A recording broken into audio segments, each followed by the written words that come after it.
What do we want? What do we want? Objective reality. When do we want it? When do we want it?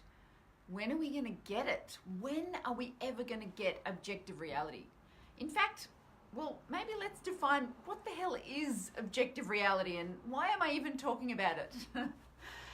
Well, if you want to know more about that, stay tuned because that's what I'm going to be talking about today.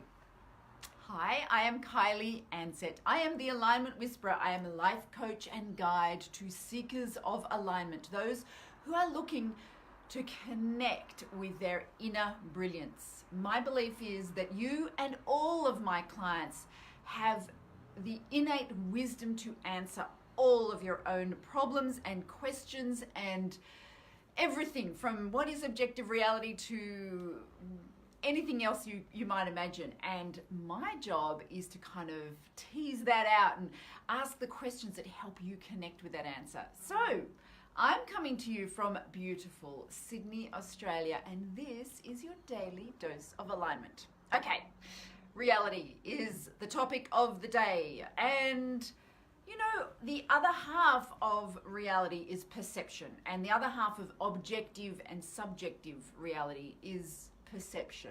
That's what it's all about. That's the secret. So what's real and what's not? Or another way to put it, what's real to me may not be real to you. And if it's real to me, does that make it real? Does that make it real, or does that just make it real to me? And if it's real to me, then isn't that real to me? Like, I've only got my own perception to look at. I can't tell you what your perception is or what the world's perception is. And therein lies the rub, therein lies the problem.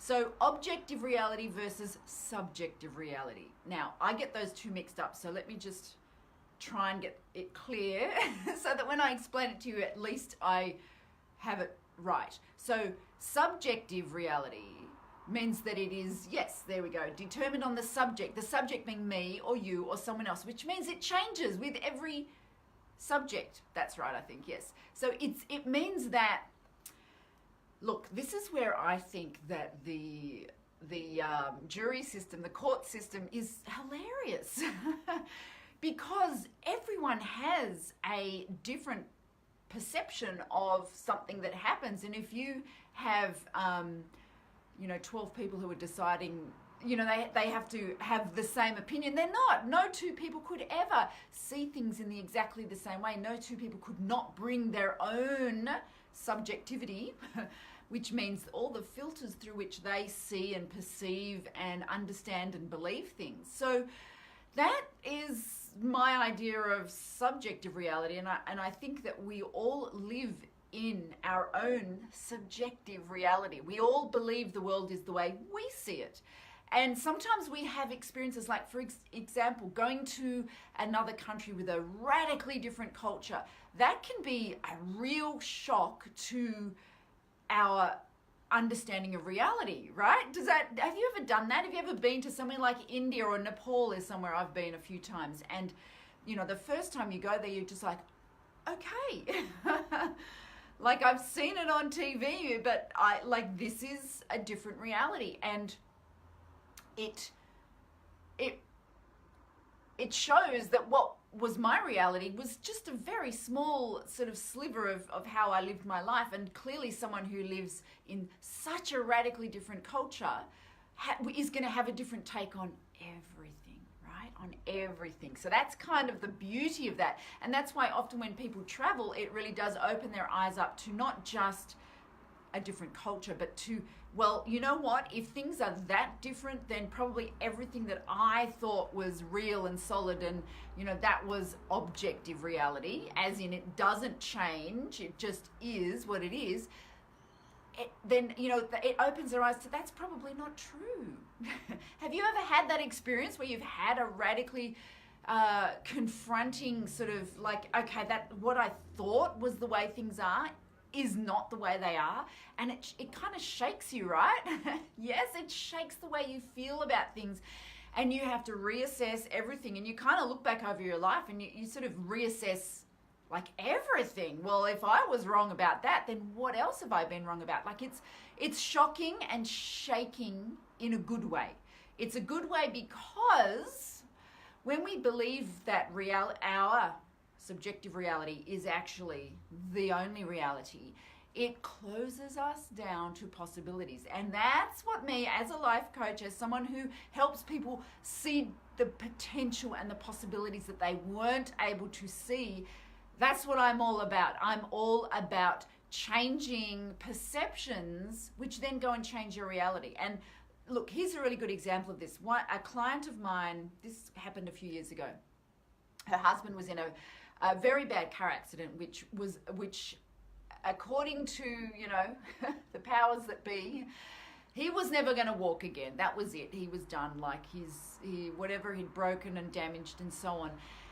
And he and his wife both had a very different opinion about it. And he was in hospital for a very long time, like 6 months. It was that kind of accident, right? So he was in hospital for a long time. And so it became his home. And so he had... his belief and his wife's belief was that he was going to walk again. That was his reality that he was living. And so he had, motivational stickers and little signs all over the wall. And that he was sort of making his environment reflect what was going on in his head, and also to inspire him. Now, this is the interesting thing. The nursing and doctoring staff were most upset by this because from their reality, and they've studied and they have all the facts at their hand and so forth, they thought what he was doing was very bad because they thought he was going to be disappointed. And God forbid we should ever be disappointed. So they were really they kept taking, so his wife was my client, she was saying, they keep taking me aside and saying, you've got to tell him to, face reality and stop living in this dream world. Oh my God. And she, of course, was just like, I don't think so. Like, that I'm encouraging him to do this. This is fine. So it really was interesting. Now, of course, the end of that story is that, guess what? Yes, he did walk again, because someone who does that is usually going to defy the odds. I mean, if they're able to, in the face of what everyone is telling them, if they're able to say, no, sorry, I believe my own reality and that's what I'm going to make real, then that's usually what they do. I mean, it takes a very strong, determined, I'm sure the mental effort that went into achieving that end was, enormous.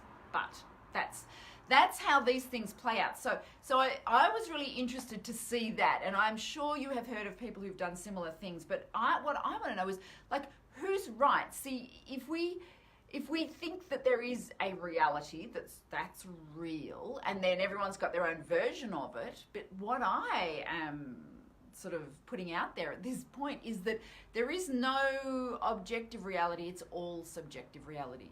And so think of the movie The Matrix, not like that, because in that movie, we all had our subjective reality, like the people plugged in, the sheeple plugged in and living their, life, which was totally not real. And the real reality was, that we were these things that were being harvested for food.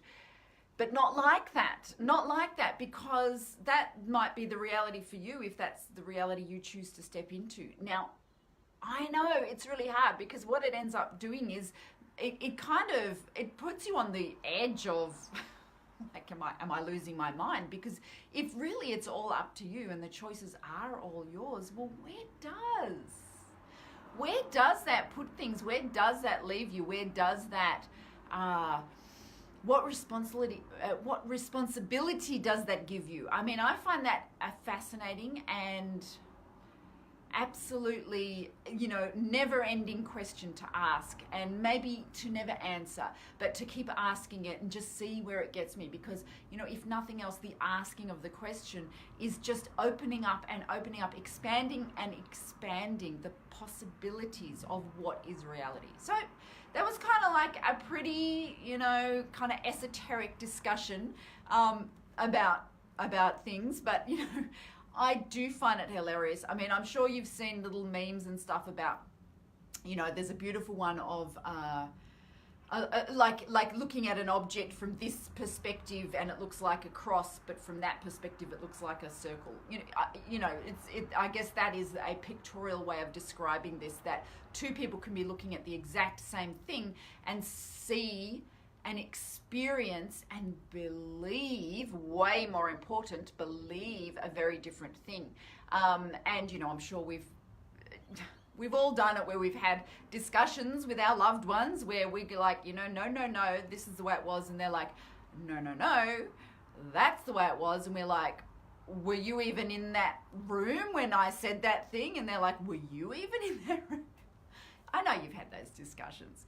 We all have. And it's frustrating because we're like, they should see my reality. My reality is like, that's the real reality. And what they're doing is just some weird, wacky version. But the fact is, we all have our own weird, wacky version of reality. And that's why, oh my God, when witnesses to crimes and stuff like that, I always think, how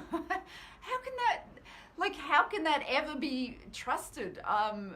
Everyone has such a, and I'm sure you've done that sort of thing yourself, where you've gone, yes, it was a red, I know it was a red door, and then you go back and you go, oh, it was blue. I was so sure it was red. I was so sure I would have sworn on a stack of Bibles that it was red. So I just find that fascinating, absolutely endlessly fascinating to play with, to have a bit of fun with, to laugh at myself about when I get a bit hooked up in, my subjective reality being the only one, and just letting things kind of flow and slide and glide and, just relaxing into it a little bit. I guess that's what I try and do for myself, because when we hold very tightly and we have that, when do we want it? Objective reality, when do we want it now? When we have that kind of intense feelings around it, it can be very stress producing and inducing. Would you agree? Anyway, I wish for you the most beautiful reality that you can possibly conjure up. And not only do I wish that for you, but I know that is your choice and your possibility, no matter what is going on around you, no matter what has happened or is happening, there is still that possibility. It's always there. Thank you so much for spending your time with me. Thank you for playing with me in the Alignment Sandbox. And I want you to always remember the power is within you. Bye-bye.